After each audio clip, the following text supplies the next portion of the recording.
Okay, although some of you will wish we were, no, you love U.S. history. I know you do. All right, so I think I mentioned this already, but I know I did, but this is your book. So it's purple. So Give Me Liberty, Volume 2, 6th edition. From what I can tell thus far, 5th and 6th are not dramatically different. And I know when we get closer to the end of the book, there'll be more differences because, you know, you have a whole section about Trump in the 6th edition that you don't have in the 5th edition because there was no Trump yet when they wrote that. Well, there was a Trump, but he wasn't president, so he didn't show up in your book. All right, so we're going to talk a little bit today about the Civil War, but I guess before we get started, just mention a couple things. I did put the notes in the Blackboard, section for your course. If you look in course documents, it should be the very first thing there. It should say Unit 1 notes, so you may want to look for those. And as far as how you take notes, I would. Somebody asked last class, what are we supposed to do with the textbook? I'm going to go with read it. And they said, how seriously should we read it? It's like, I know a great way to answer that. But you know what your weekly questions are. Those are already posted. So I would definitely have those in mind while I read the textbook. And then Friday, by tomorrow sometime, I'll post your list of things to study for the quiz. And then, you know, make sure you look at those. And I would make notes about those things as I went along. So the reason that I think you should read the textbook is I think you really need a framework for the history to fit into. So if you just look up the stuff for the question and the stuff for the quizzes, you don't get the connections. So I would read the textbook with those questions and the quiz items in mind, but not that those are the only things. So the whole chapter should give you, and the whole unit should give you the background, what's going on, what are the other things going on, to help you figure out how everything fits together. Because history really is about how things fit together and cause and effect, which is why just memorizing dates or looking up 5 things on Google, probably not your best way to learn history. I also get that you want to pass the class, so that's why I'm thinking reading with your questions in mind is a good idea. So you know the 3 questions, and then I'll add the quiz items for you to look at by tomorrow. So if you look at all those things while you read, keep that in mind while you take notes. During the lectures, I would probably take notes by having the lecture notes available. I probably won't use them too much today because I just posted them, and today maybe just a little more background because I know you haven't all gotten your book yet. So, yes.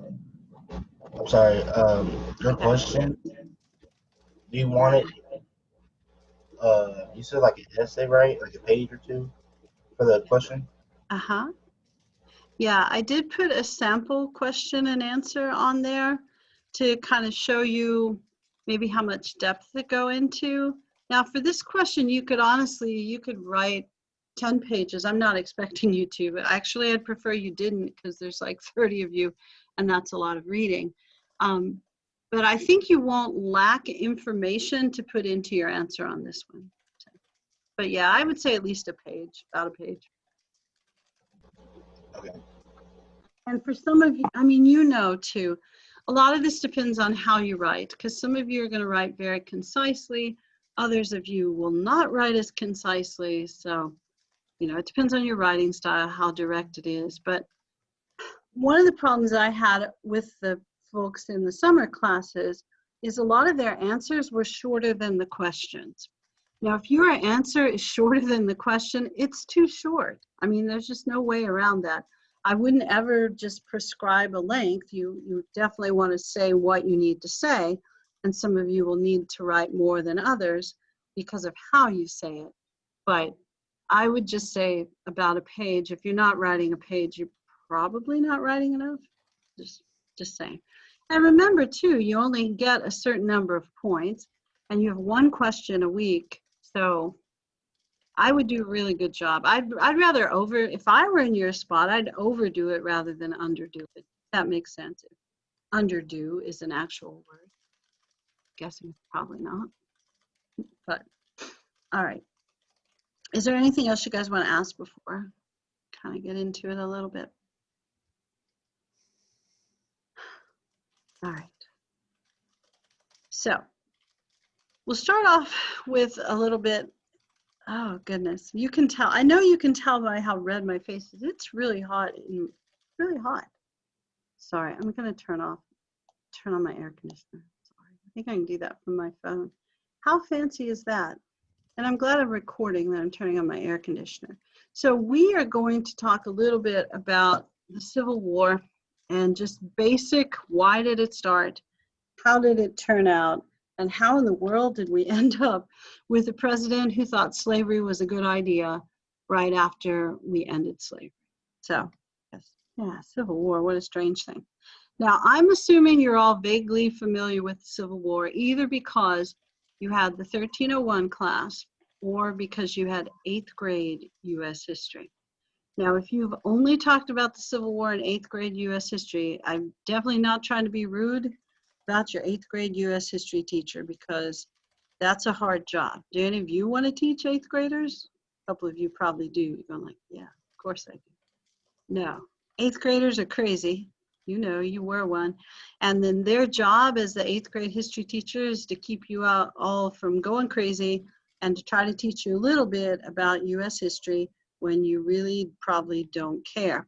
So they act stuff out a bit. I know my high school students, when I taught high school, would say stuff like, I remember 8th grade history, we made fake poop and threw it at each other. It's like, that's great.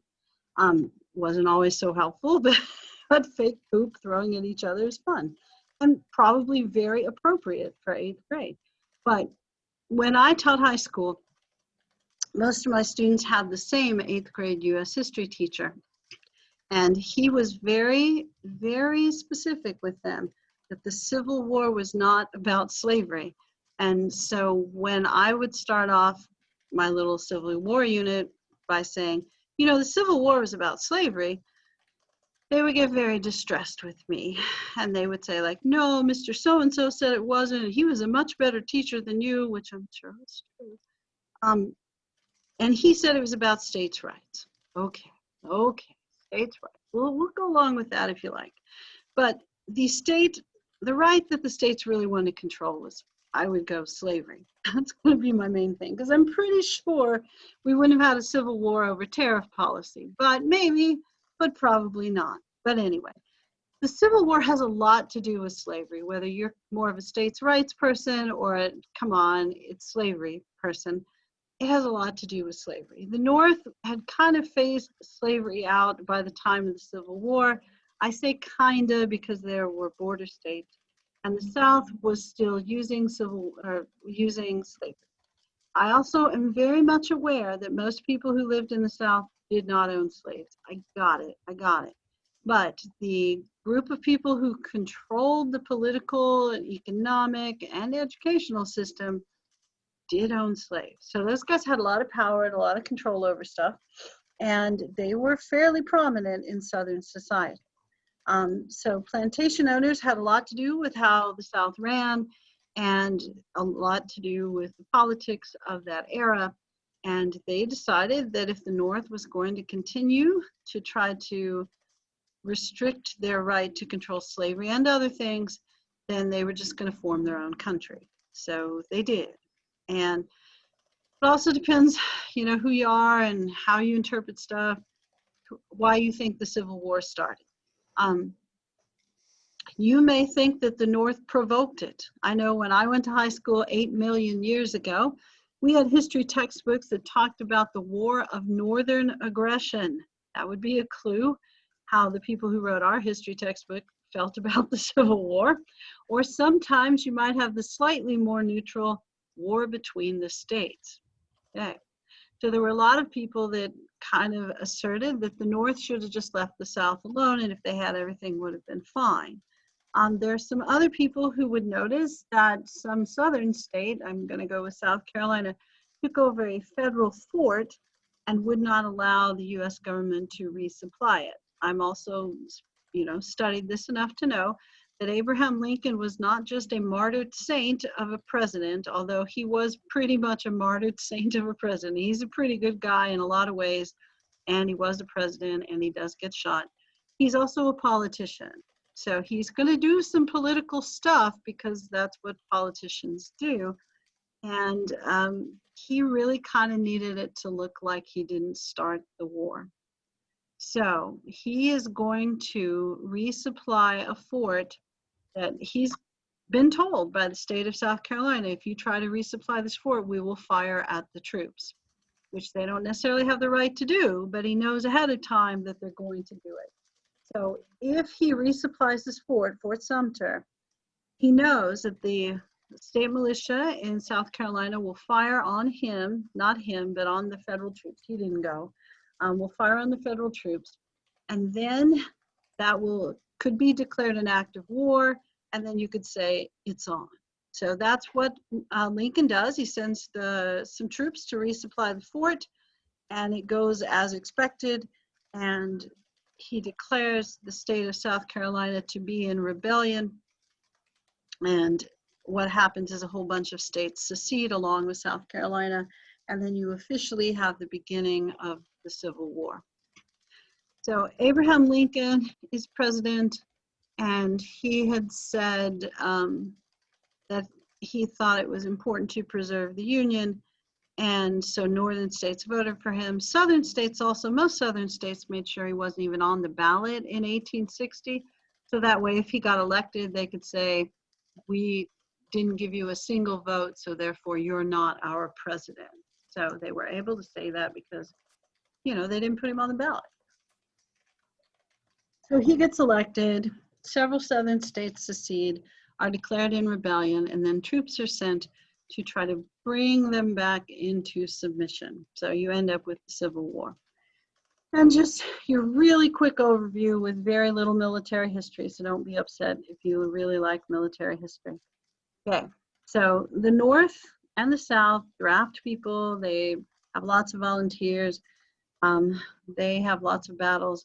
What ends up happening is the first couple of years, the South wins most of the battles, even though folks in the North thought there's fewer of them, they don't have as much money, they don't have as many resources, they will just quit pretty quickly because this is not going to be pleasant for them. And it probably wasn't. But they win most of the battles the first couple of years, and then the South doesn't have enough food. They have difficulty selling their cotton overseas because the North has blockaded the coast because, war. So they're dwindling in resources, and the North has a larger economy, larger population, a better ability to produce things, more factories, that sort of thing.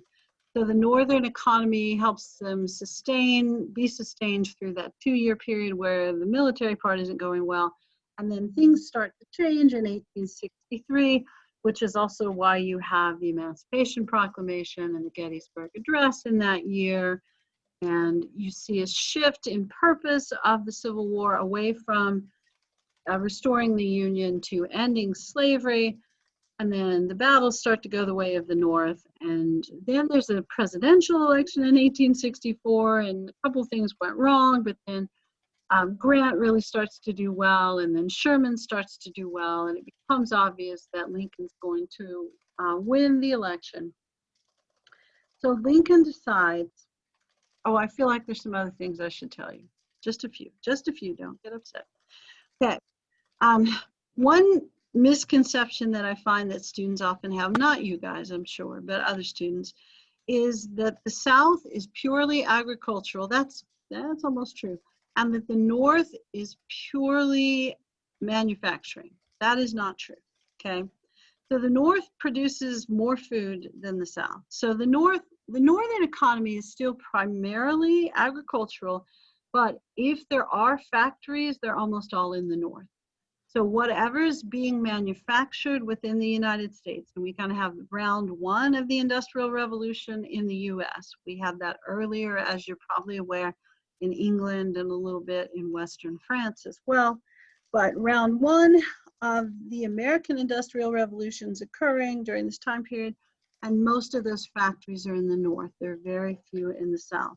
The ones that are in the south developed during this time period, and as you can imagine, they're created to produce munitions, weapons, guns, and bullets and things for the war effort. So, southern factory production is pretty low. Northern factory production is much higher, plus they have a greater ability to import stuff from England if they need to, because they control the coastlines, because as small as the Northern Navy is, the Southern Navy is essentially non-existent.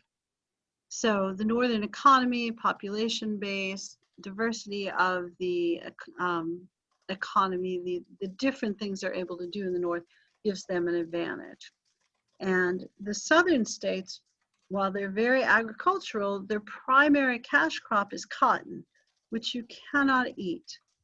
And they had primarily sold that cotton to France and England, where the largest number of the world's textile mills are. And a textile mill is a place where they make cloth, not clothes, but cloth. So the stuff that you turn into clothes. So textile mills were the primary factories during that time period. And most of those were in England and France. And 80 to 90% of the cotton that was produced in the United States before the Civil War was sold to England and France. So people who owned cotton plantations in the South made a ridiculous amount of money, but they made it because they sold their cotton to England and France. During the Civil War, England and France was like, hey, we're not going to mess with this stuff. We can buy cotton somewhere else because England had taken over new places. So they were buying cotton from India, from Northern Africa, and a little bit from Venezuela. So when the war ends, excuse me, when the war ends, cotton markets had disappeared for the South. So the only place the South could really sell their cotton during the war and then after the war was to the North. And if you're wondering, are they selling cotton to the North during the war? The answer is yes. The Confederate government had asked plantation owners to shift their production from cotton to food because, you know, you've got to have food. And most of the plantation owners wouldn't do it. Instead, they smuggled their cotton to northern textile mills or to traders, Traders, who would then sell it overseas. So the plantation owners were not as helpful to the cause as they perhaps could have been because they were used to making a ridiculous amount of money selling cotton. And then when the war is over, that market is gone. Okay. So back to the North a little bit. So Abraham Lincoln's got to run for re-election, and he's successful. And he decides in this run for re-election, he's got to replace his vice president anyway because he died, Hannibal Hamlin. So he decides that the best thing he could do, because it's really clear that the North is going to win the Civil War at this point. The South has suffered enough. There are people in the North who are calling for him to invade and take over and have martial law and really oppress the South. And his thought is, all the battles have happened in the South. They're going to lose their slaves, and they've lost a higher percentage of lives than we have in the North because their population was smaller. So all the damage and destructions in the South, they've lost more people, they've lost, their whole way of life is about to change. There's really no reason to punish them more. So as a sign of that and kind of an olive branch, he picks a very unusual vice president. He picks a fellow named Andrew Johnson. Now, Andrew Johnson was not a Republican. Lincoln was the first Republican president. I've heard that a few times as I'm listening to the Republican Party convention this week. For the record, I listened to the Democrats last week too. I mean, I'm not picking sides here. I listen to both because, I'm the history teacher. It's what we do. But Lincoln, as the first Republican, and yes, the party that ended slavery, I've heard that a few times, he decides to pick a Southern Democrat as his vice presidential candidate, and he turns his party name from Republican to Constitutional Union Party for this election. And the reason he picks this particular Southerner, Andrew Johnson was a senator from Tennessee. He was the only senator during the Civil War who opposed secession, said the South should not leave the Union, and continued to attend the Senate during the Civil War. So Lincoln picking Andrew Johnson is sort of an olive branch to the South, but it's also supposed to be a sign to the South that he's going to be conciliatory, that he's not going to punish the South for the Civil War because they've already been punished enough. And here's the other thought. Who really cares who the vice president is? Like, did you even know Mike Pence was the vice president? I know some of you did. Some of you, when he gave that really long, you didn't watch the speech last night, did you? But if you did, you go like, who's that guy? Generally, we don't know or care who the vice president is. We don't. However, if the person dies in office, it's a problem. And if you watched the Democrats last week, part of the reason that they want to remind you how very qualified their vice presidential candidate is because Joe Biden's kind of old. You may have noticed. I know Donald Trump is old too, but Joe Biden's kind of old. And we haven't really been in the situation before where both the presidential candidates are pretty close to 80. So maybe their vice presidential candidates do matter more. But in general, our thought is the vice president's going to break a tie vote in the Senate, attend some funerals, and go to meetings overseas that the president doesn't want to go to. So they really don't do very much. So when Lincoln picks Andrew Johnson as vice president, no, not too many people are thinking, well, this is a terribly stupid idea. Now, where was Andrew Johnson politically? He's definitely a Southern Democrat. So he's a big believer in states' rights, and he also thinks slavery is a good idea. His big famous quote about slavery is that every family in America should have a slave to relieve the drudgery of daily life. So his problem with slavery is not that we have it, it's that not every white person owns a slave. So he thinks the rich people are hoarding the slaves. This may not be the best guy to be in charge during Reconstruction, but that's who we end up with. And Reconstruction, I know I've said that word a bunch of times, but that's where we bring the North and the South back together to put the Union as a whole again. So it's some physical reconstruction, it's some political reconstruction, but it's just the reunion of the North and the South. It also refers to the time period when that happens, which is 1865 to 1877. So Johnson's presidency and then the two presidencies of Grant. So it can be an event, a time period, an era, that sort of thing. All right, so Andrew Johnson, after Abraham Lincoln gets assassinated, which happens a week after the inauguration. So Lincoln is president for a week in his second term and then dies, gets shot and then dies. And then Andrew Johnson is president. And that's going to be, kind of a problem. All right, before I put the notes up, you guys have any questions about kind of background stuff? And I will just officially say none of that stuff is necessarily on a quiz or part of the question you have to answer. It's really just background. Because somebody always wants to know, will that be on the test? And if you disagree with my version of the Civil War, that's okay too, because, I like my version of the Civil War. I think, slavery is a big deal and the reason we have it, but not everybody agrees. I'm not necessarily saying everybody's opinion is equal on that, but, if there's a historical reason, documented reason, so I get it. We don't all agree. But I will suggest that if you disagree, you're probably more Southern than Northern. I'm kind of, I'm from the middle of the country, so maybe that's why I take middle positions a lot. All right, no questions? Anybody want to ask anything? No. I know some of you had that middle school teacher too that I'm talking about. We're not naming any names either because I'm looking at your names like I know where some of you went to high school. So I know you had that middle school. He's a smart guy. Okay, I'm looking back on questions just to see if I missed anything. No, I don't think so. Yeah, we'll definitely put all the lectures on YouTube. Okay. All right.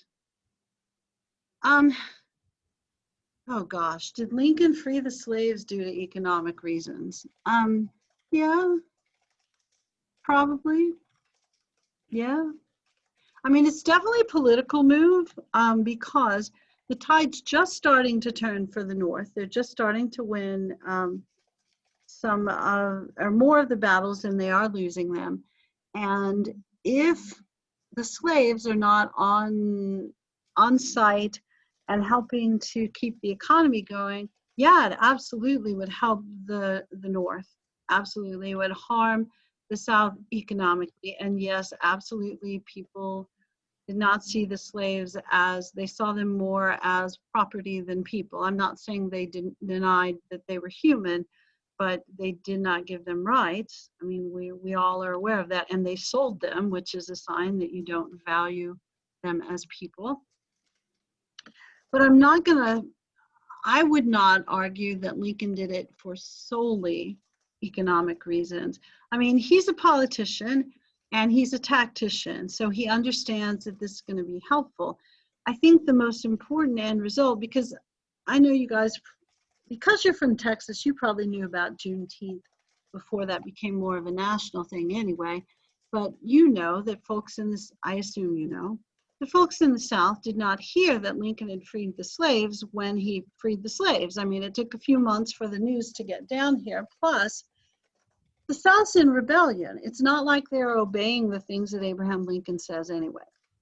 So Lincoln understood that when he freed the slaves, he wasn't really freeing the slaves. I get that. But it didn't mean that some slaves didn't leave their plantations, which was part of the desired effect. It also leads to a couple of things. Thing number one, if you're freeing the slaves in the South and you still have some slaves in the North, which they did in the border states, then now it's time to free the slaves in the North. So what you will see is gradual emancipation in the border states. And I was trying to remember these last class and I didn't get a chance to look them up. Kentucky, Missouri, Maryland, and I think Delaware's the other, but I think there were 4 border states. Clearly that's not going to be on a quiz, is it? But they freed the slaves in the border states. Plus, every time they got control of a new southern state, they freed the slaves in those states as well. So you can't free the slaves in the South if you aren't going to free them in the states in the Union. So they did that. And then I think the most important side effect of the Emancipation Proclamation is that hundreds of thousands, between 150, 200,000 African Americans in the North joined the US military and helped to end the Civil War. So you get an influx of that many new soldiers. And I know they didn't necessarily let them all fight in combat at first, and you know, there were lots of things that were not necessarily equal, although, you know, Frederick Douglass really, you know, had the ear of Abraham Lincoln, and his son, Frederick Douglass's son, was in the 54th Massachusetts. So, you know, they were able to persuade the federal government to give equal pay in certain instances and things like that. I think that because Lincoln and Frederick Douglass are friends, and Frederick Douglass is really a political advisor to Abraham Lincoln and is frequently at the White House, and then Abraham Lincoln frequently goes to Frederick Douglass's house, at least the one in DC. So I think that there's probably Abraham Lincoln is a lot more egalitarian, you know, equal rights minded than people give him credit for being.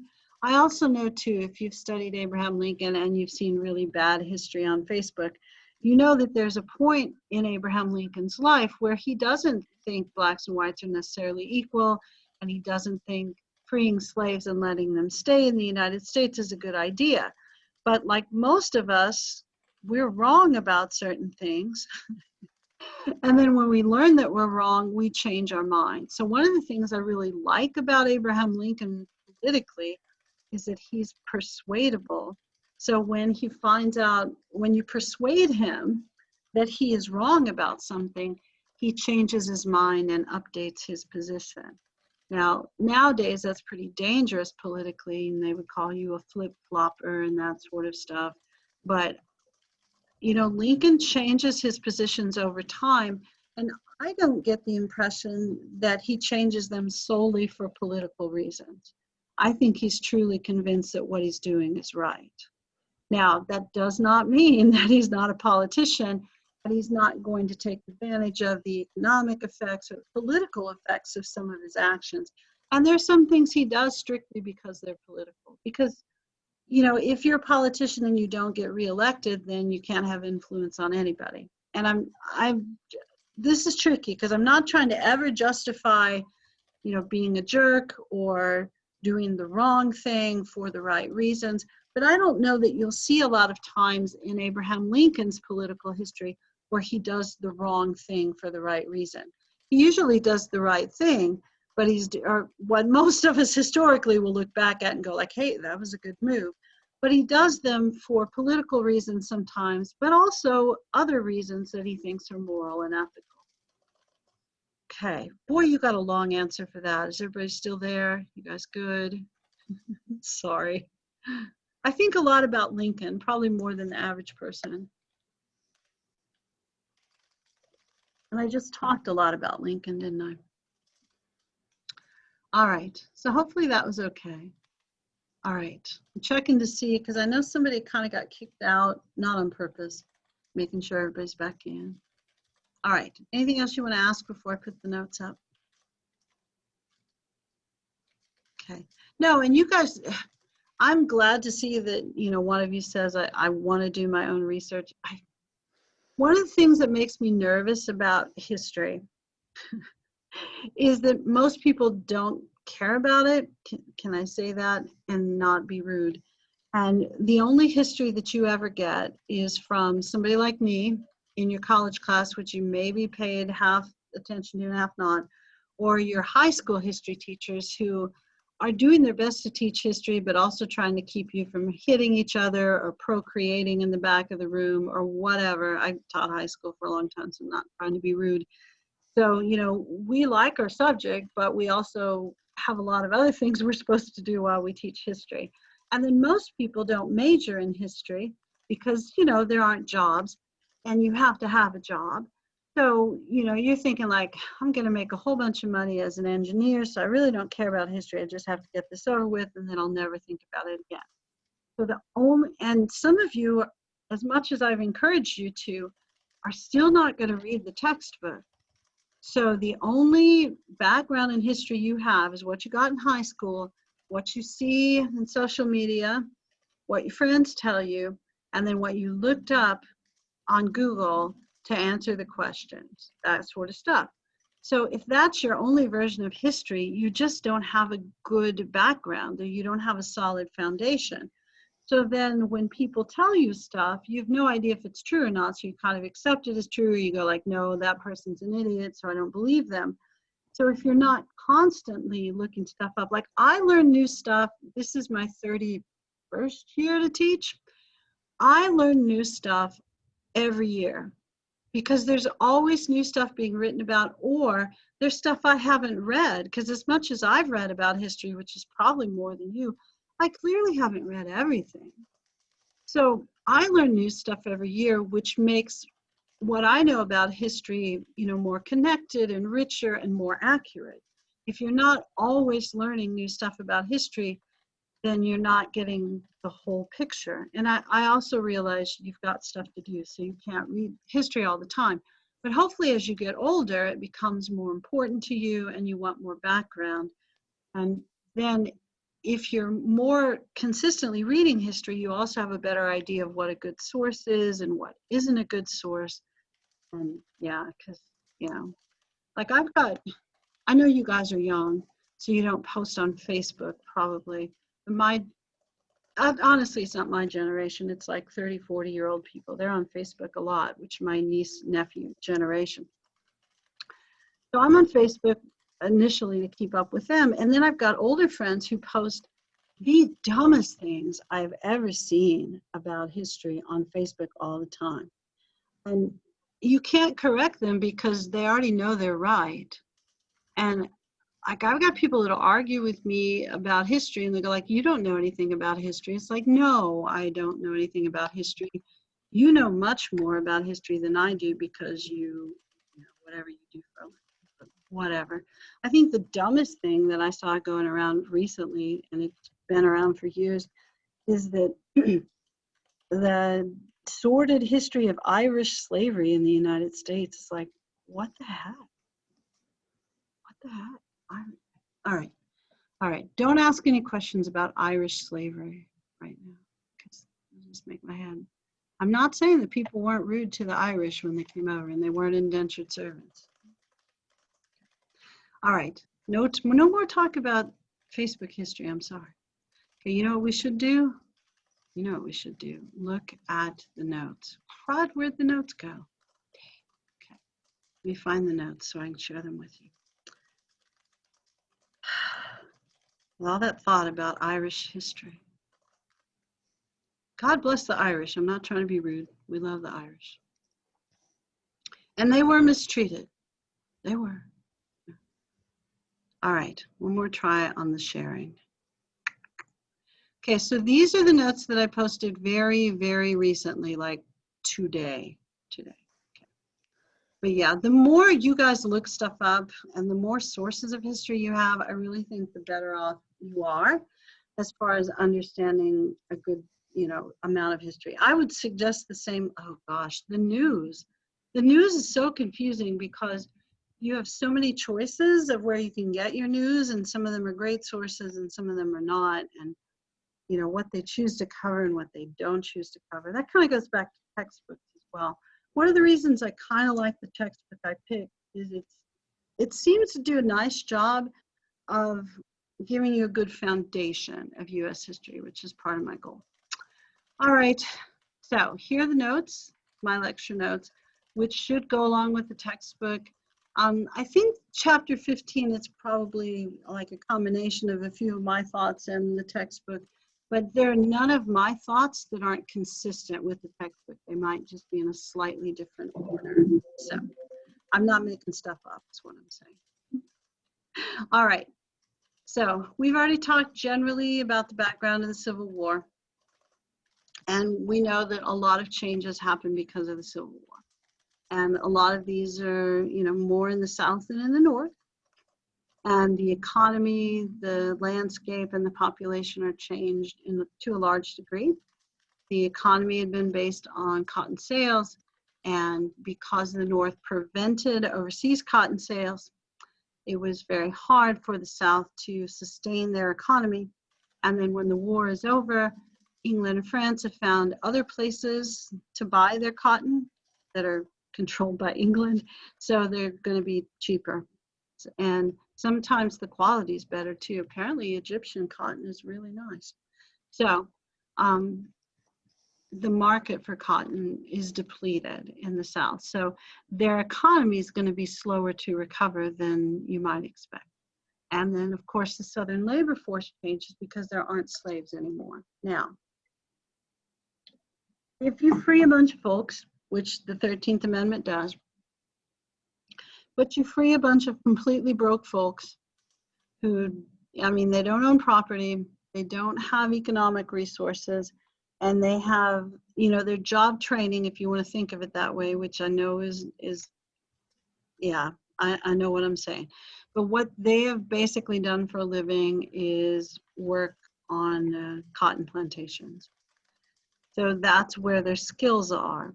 So what plantation owners did is they said, hey, you're free now, but you don't really have a place to live because you don't own anything. So everything you have, I gave you. So you want to keep that lovely house that you live in, the slave quarters. You're going to have to rent it now. So you're going to have to get a job, and I'll pay you to work on my cotton farm. However, I'll take your rent out of your pay. And you don't really have any tools to work on the cotton plantation or cotton farm. So I'll rent you the tools, and I'll take that rent out of your pay as well. And you can't really get paid till the crop comes in. So I'll just charge you interest on all the money that I'm taking out of your check. They don't really give them checks, but your pay. And then by the time the crop comes in, you owe me more than I'm going to pay you. And then they'll pass laws in the South that say that if you're in debt, you can't change jobs. And that if you're Black, you have to have at least a 1-year labor contract. So they will reconstruct a system of slavery that isn't exactly slavery, but it sure looks a lot like slavery. So, all right. So Southern economy changes, the labor source changes in some ways, but as time goes along, within 4 or 5 years, the folks who used to control the Southern economy and economic and political system have figured out a way to reinstitute a system that's very similar to slavery. So Southern labor force changes, kind of. Plantation owners probably initially did more manual labor, but as time went along, if they continued to have economic success, they were able to continue to force people essentially to stay as their employees. And federally financed reconstruction does occur. So the federal government is going to spend some money in the South to rebuild bridges and roads and schools, federal buildings, that sort of thing.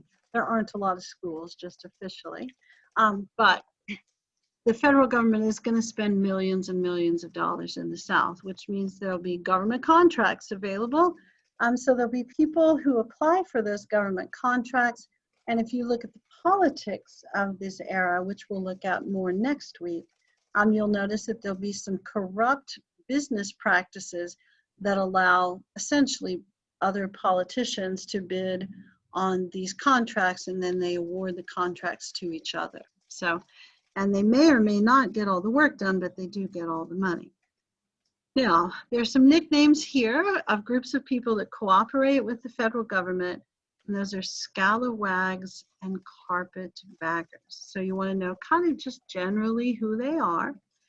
Scalawags are Southerners, and maybe, you can it'll help you to remember because it both starts with S.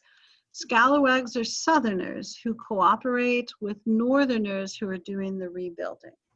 And scalawag is kind of a general term for a scoundrel, but in this specific context, it's Southern businessmen primarily who cooperate with the Northern government, the federal government, on rebuilding projects in the South. And they probably do this because, they get a government contract, so they get money. Carpetbaggers are Northerners who come to the South to help with the rebuilding. And some people will suggest that they're not really there to help.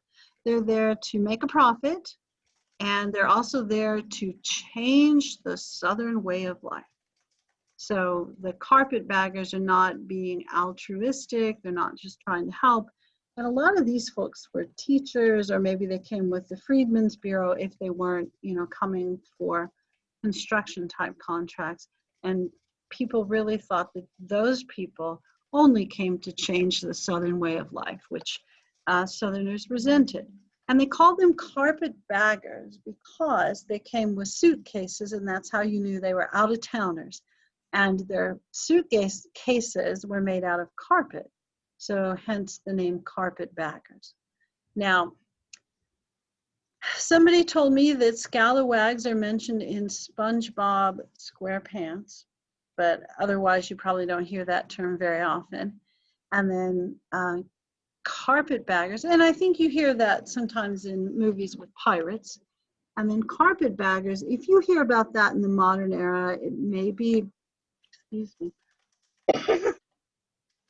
sorry, in a more political context.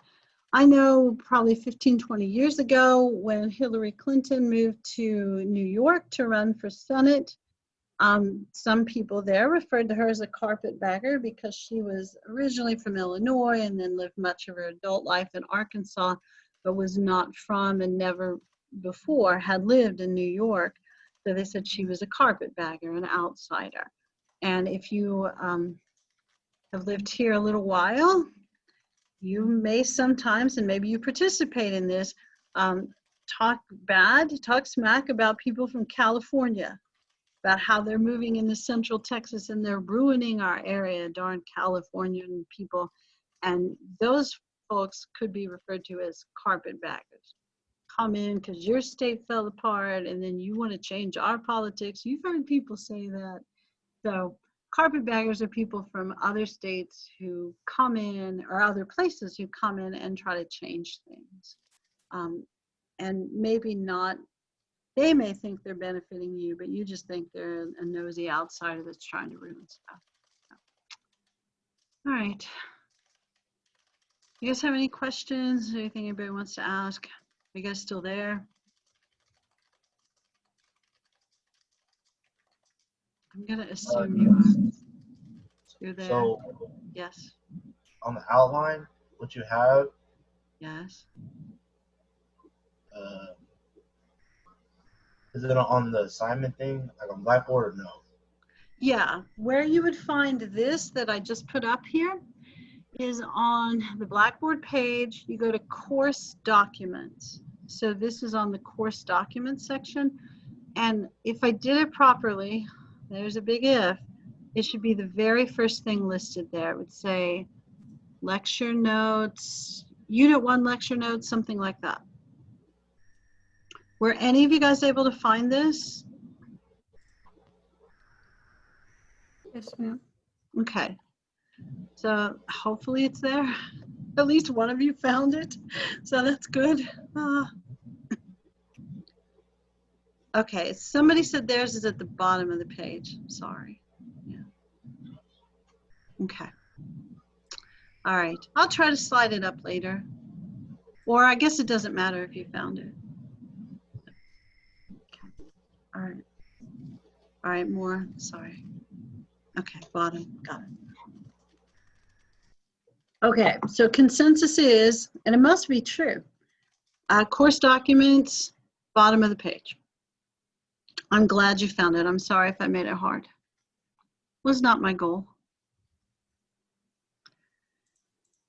All right, so we talked about carpetbaggers and scalawags. SpongeBob SquarePants. I've never seen that, but the person who told me scalawags were on there was an AP economics teacher, which, you know, they're always a good source of information. And then he sang a song about SpongeBob SquarePants. Apparently he lives in a pineapple under the sea. Who knew? All right, here's some stuff that I did know though, not about cartoons. Yeah, because are there Civil War cartoons? There should not be. There are. Who knows? Changes for former slaves. And then we'll just talk about this and then we'll probably be done for the day and we'll hit it a little harder next week. So next week's question is, was Reconstruction a success or failure? So we'll try to center our discussions about that, and I'll try to get you to talk more or to say something, to talk about something next week. If you want to, I won't force you. How could I force you? All right. So changes because of the end of the Civil War and Reconstruction. Probably the most prominent successful government agency during Reconstruction that was helpful to former slaves was, oh, Liberty Kids episode about the Civil War. I bet you're right about that. Okay. Freedmen's Bureau is the agency. The Freedmen's Bureau is created by the federal government during the Civil War. I think the famous person, and you could read a book about this person if you wanted to, for your book review. Famous person who was sort of the spokesperson for it was Sojourner Truth. Sojourner Truth. She had been a slave, and her name was Isabella. Isabella, I'm pretty sure. She has a really weird history, which I won't stop and talk about because she's definitely, not. She's really more prominent before the Civil War, but she lives a long time. She does. So, I mean, if you wanted to read about her, that'd be completely legit. But she'd been a slave in New York. And I know you're thinking they didn't have slaves in New York, but you were wrong. They did. But that tells you how old she was. So she had been a slave in New York in the early 1800s, early to like 1820s, I think. And when New York did their gradual emancipation, she got freed right away because she was the right age, but some of her kids didn't. And so she bought some of them because she had earned some money doing some other stuff, but others she didn't buy. So not all of her kids liked her because she only freed some. It's very complicated stuff. And she didn't speak English well because her owners were Dutch, so they spoke Dutch. So she spoke English with a Dutch accent. And she was also huge, like 6 feet tall. So and she was illiterate. And she really didn't want to learn to read, which is why she and Frederick Douglass didn't get along, because Frederick Douglass thought education was the key to freedom. And Sojourner Truth was older, so she's, she didn't learn. It's like, yeah, I'm good. So I don't know. But anyway, she's a fairly famous former slave who went on a speaking tour, if there is such a thing, in the 1840s and 50s, talking about why emancipation was important. And there were lots of people that did that. Frederick Douglass was one of them. William Lloyd Garrison was one. You're going like, yeah, we don't need a whole list. Well, anyway, Sojourner Truth isn't the public face, I suppose, of Freedmen's Bureau. And this is an agency which does the stuff that I've listed here. In theory, it was supposed to redistribute land from former plantations. There was a lot of talk of giving every former slave or every former slave family at least 40 acres and a mule. So you may have heard talk about that. And if that were to happen, the Freedmen's Bureau was going to be the agency that helped redistribute the land and give people title, that sort of stuff. That doesn't really happen, as you might imagine. Now, if you're wondering, did it ever happen anywhere briefly even? Yes. Yes, it did happen somewhere briefly even. Primarily South Carolina and Georgia, in the areas where General William Tecumseh Sherman was stationed. And when he captured plantations, he redistributed the land to the slaves, and then they ran the plantations and sold the cotton and did quite well. But then when the Civil War was over and Andrew Johnson was president, that land reverted back to the former plantation owners. So this didn't happen in very large measure, and it really didn't happen in a permanent way. In the few instances where it did happen, it was very successful. Now, you were ever to ask me, what is the greatest failure of Reconstruction? This would be it to me, that former slaves did not get any property or money when they were freed. And I know what some of you are thinking, because it's Texas, and some of you are in Williamson County. I know you are. So you're thinking, well, that sounds like socialism, redistributing people's lands. Well, gee whiz, what does slavery sound like? I mean, it sounds like slavery, right? So if you had worked for somebody your whole life and never been paid, how fair is that?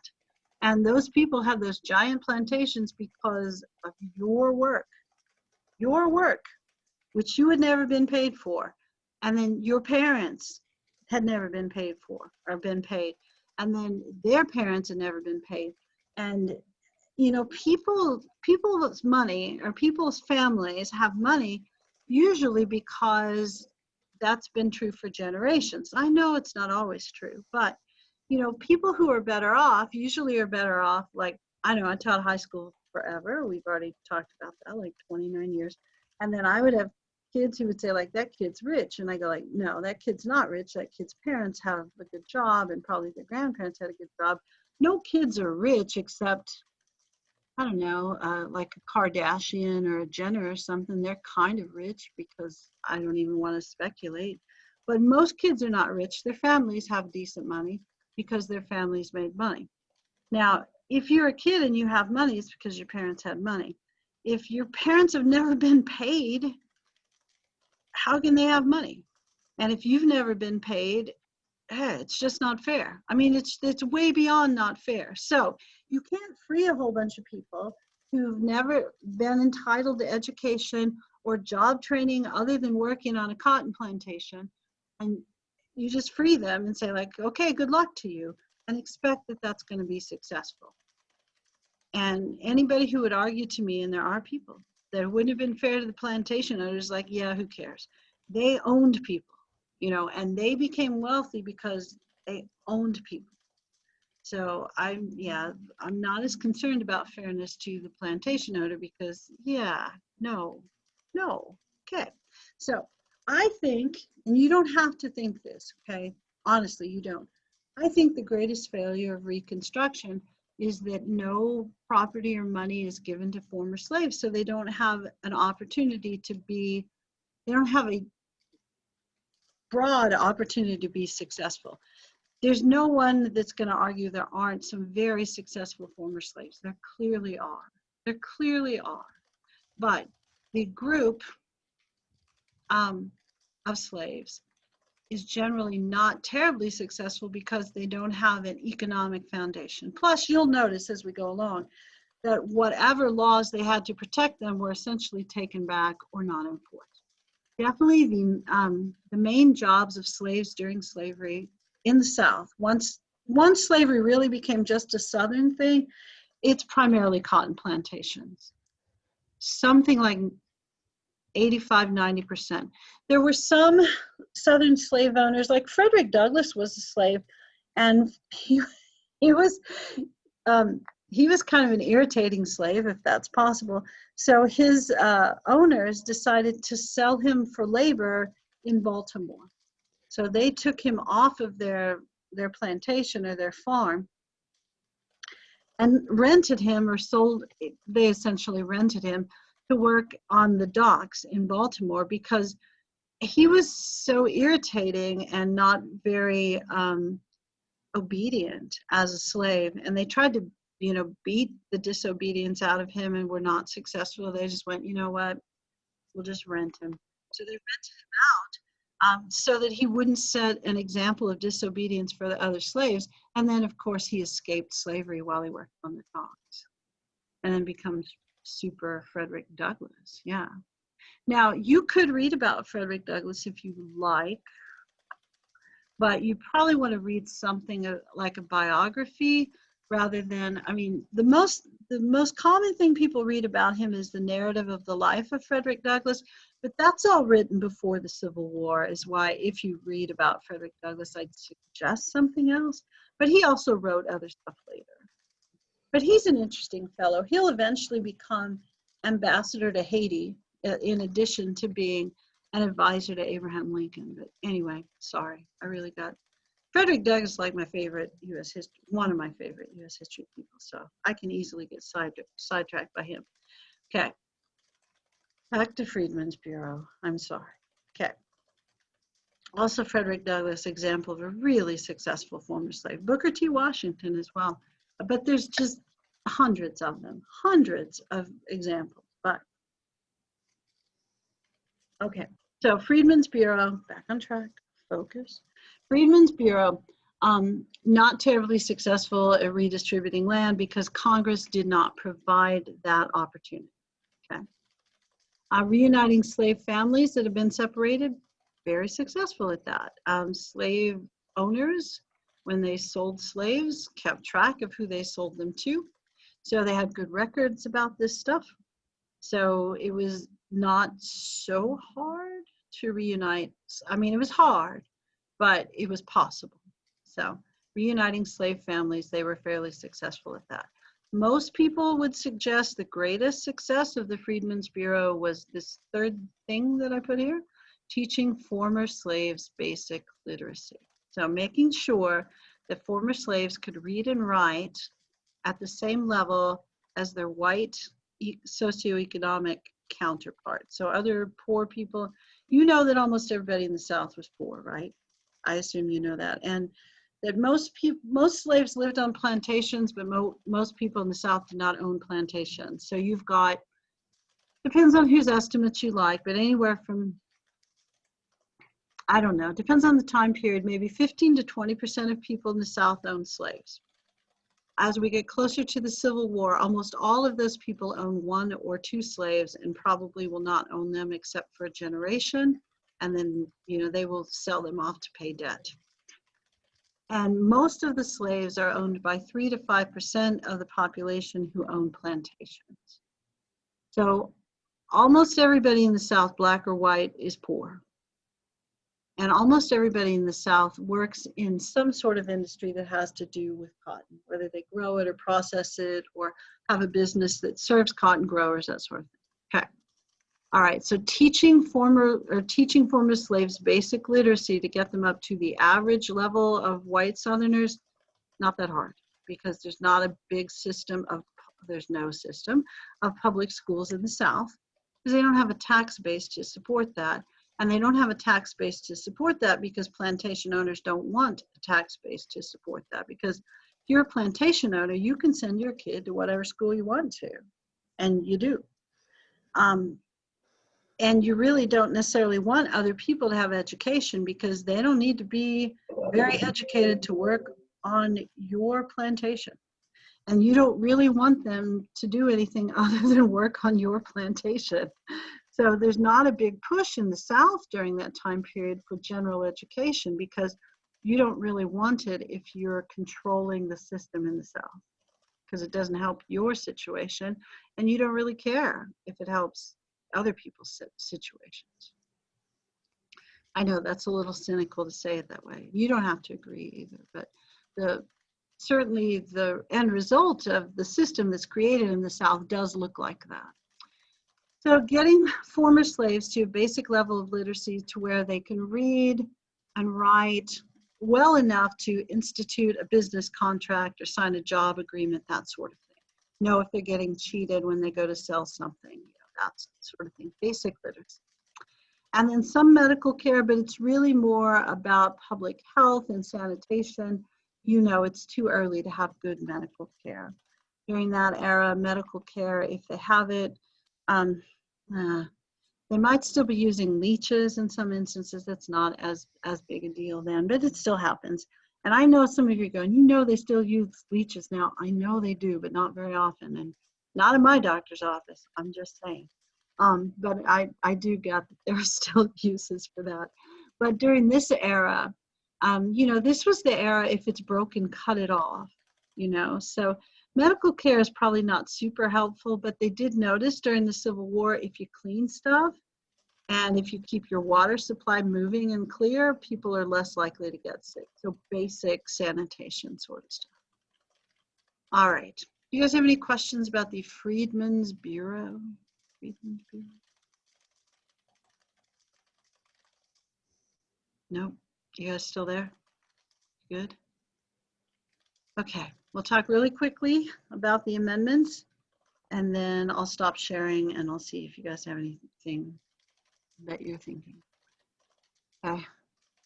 Yeah, I do think literacy, basic literacy, was the most successful aspect of the Freedmen's Bureau. I do think that, yeah. Yeah, sorry for not seeing that. Okay. You know the weird thing about working from home as well?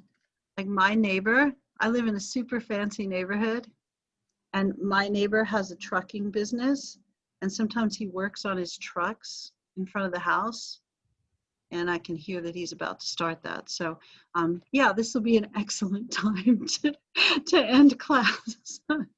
I'll have to remember this as class goes further on, that there may be days that I need to go somewhere, not teach from home. All right, amendments. 13th Amendment is passed. They start the process of an amendment, of that amendment, before the Civil War ends and kind of complete it as the Civil War ends. I am assuming that you know how amendments get passed, but I'll give you the super quick overview. Somebody decides, hey, we need an amendment. And 2/3 of the states go like, hey, yeah, let's talk about that. So 2/3 of the states have to agree just to discuss it. Then 3/4 of the states have to vote to pass the amendment. Now that's just a simple majority, but it's 75% of the states that have to have the simple majority, not 1 over, 50%. So anytime we have an amendment, it is necessarily a popular idea by whichever states were participating, which are all the states that are part of the country when that amendment is passed. So that also means that during the 13th Amendment, none of the southern states were participating in this discussion because, they had made that Confederacy thing. So 13th Amendment, 14th Amendment are passed. Both of those are discussed and passed when southern states are either choosing not to be available to vote or not allowed to vote. And then the 15th Amendment happens kind of at the end of that as well. So you will occasionally hear people argue that these amendments should not apply to southern states.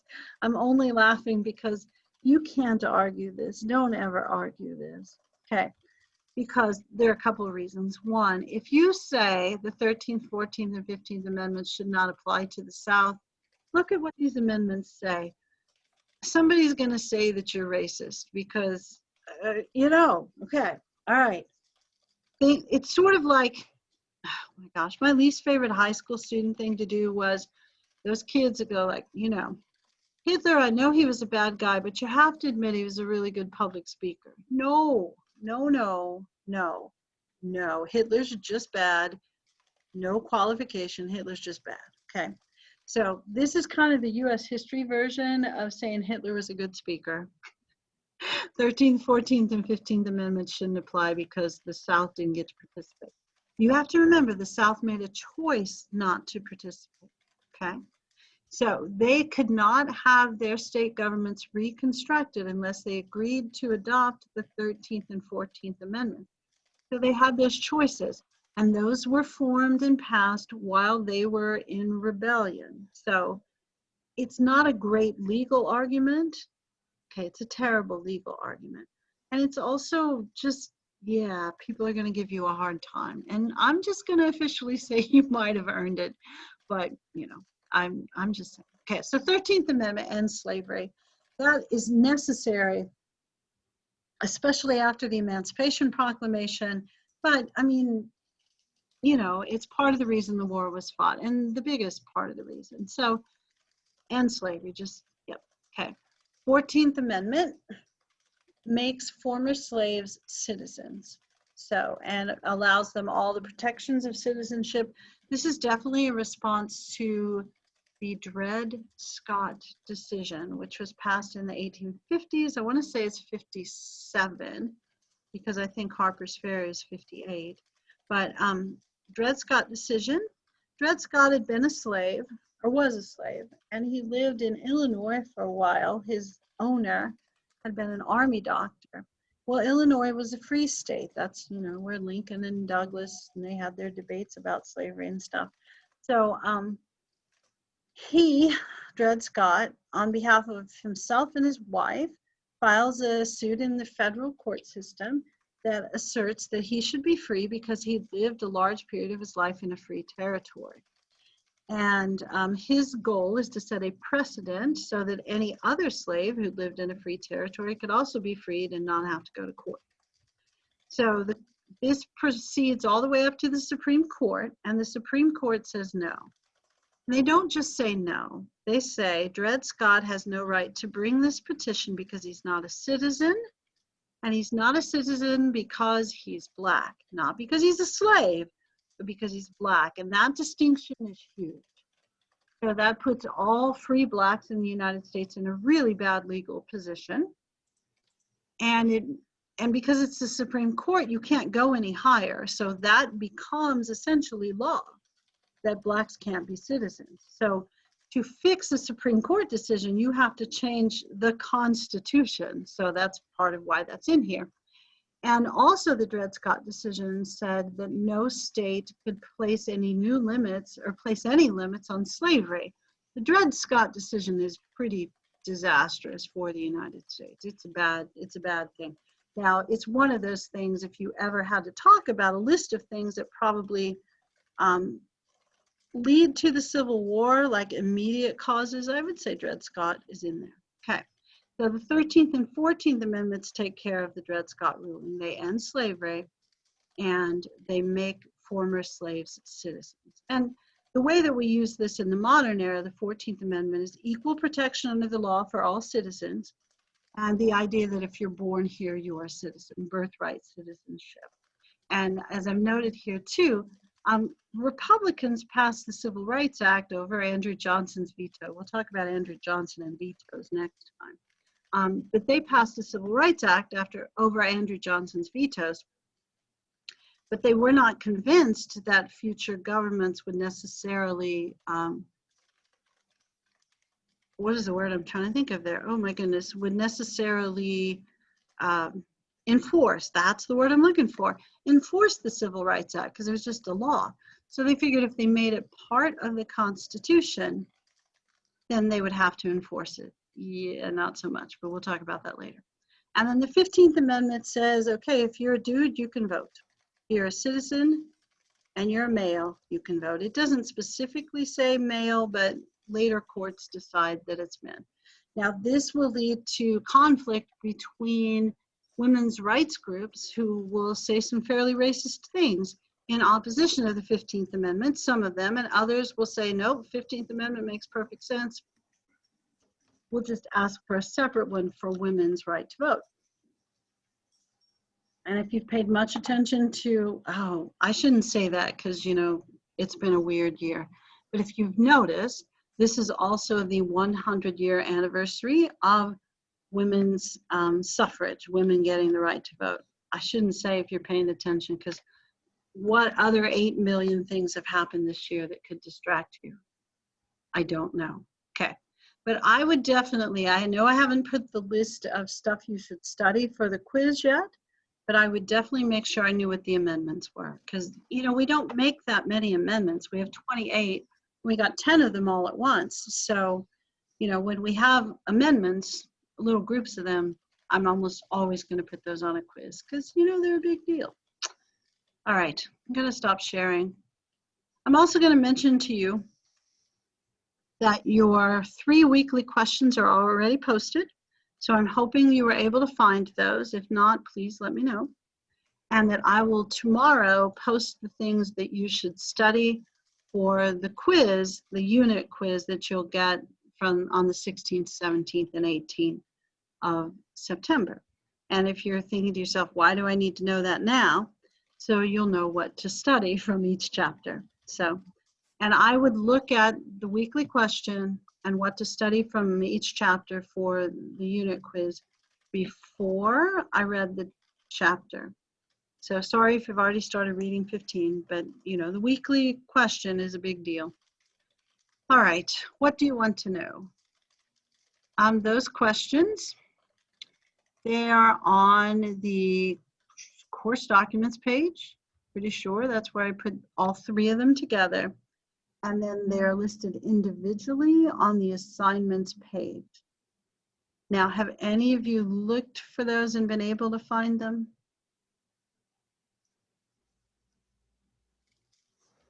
Because I feel like I'm telling the truth.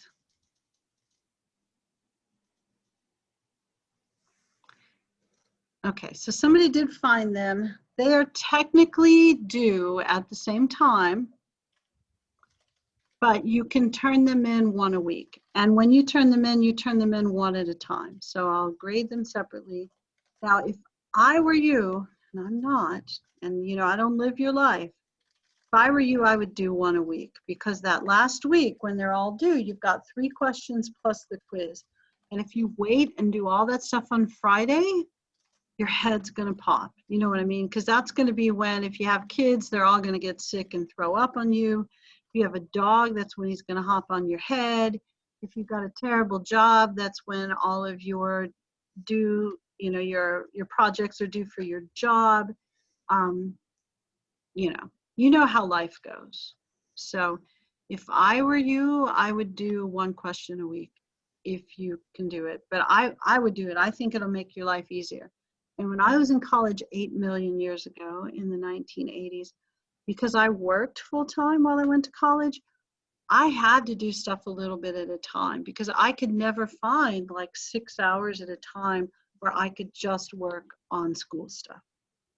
So I had lots and lots of like 40-minute time periods. Like I got 40 minutes between these classes, or I've got an hour at work. You know what I'm saying. You don't need to hear any more stories about the 80s. And minimum wage was really low back then. $3.35. Actually $2.85 when I first started working. I know, but I know what you're saying, but stuff was cheap back then. It was.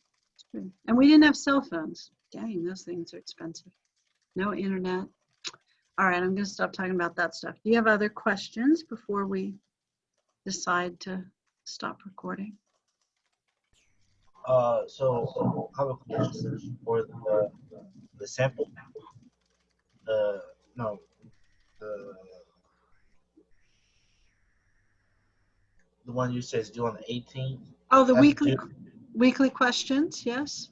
right? So that's like our homework every That's week. essentially it, yeah. So your grade, like half your grade is those questions. Oh my gosh, there's a giant squirrel at my door. Sorry. Giant squirrel. Okay, so those homework, those questions, you have one per chapter, and that's about half of your points. And then the other point is a quiz over stuff I'll give you a list of tomorrow, and that's over those 3 chapters as well. So those questions you know ahead of time. The only, Okay. yeah, and the problem that I noticed people having with those over the summer was plagiarism. Just don't, find a beautiful online source and copy and paste, because I'll notice. Okay. So Yeah. questions So due, and then study for the test. Okay. Yeah. So, Yeah. okay. And That's and all. if you can, I would spread out those questions so you're doing maybe one a week, but do it however you like. The official due date for all of them is the 18th, but feel free to turn stuff in early. The quiz I won't post until the 16th. So you'll have the 16th, 17th, and 18th to do the quiz. Okay. Okay. And you guys feel free to keep asking about that. I mean, until it makes sense. Because I know you want to get it right. And we don't have that many points in this class, so you can't afford to mess up too much, Yeah. All right. Does anybody have other questions? And also, if I accidentally didn't answer one of your emails, feel free to email me again and say like, hey, what the heck? Or you can always ask during class, and you can do like a little private question, and I'll try to answer you privately instead of just shouting it out, maybe. But it's never my goal to overlook your emails. Sometimes they get nested and I just don't see it. Darn old people. Okay. Anything you want to talk about before we go? All right. I have just talked, I think, for about 3 hours in a row, so I definitely am ready to go.